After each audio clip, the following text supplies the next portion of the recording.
ఈ మా కార్యక్రమం జిల్లా కలెక్టర్ గారి ఆదేశానుసారం జిల్లా సమాచార పౌర సంబంధాల శాఖ వారి ఆధ్వర్యంలో తెలంగాణ సాంస్కృతిక సారథి మేరు రవీంద్ర గౌడ్ కళా బృందం ఇక్కడికి రావడం జరిగింది.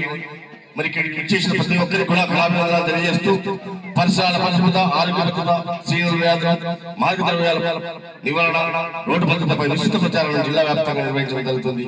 దాంట్లో భాగంగా బీకాన్ ఈ పూట ఆ పాట తడి చెత్త పొడి చెత్త వేరు గవయ్యాల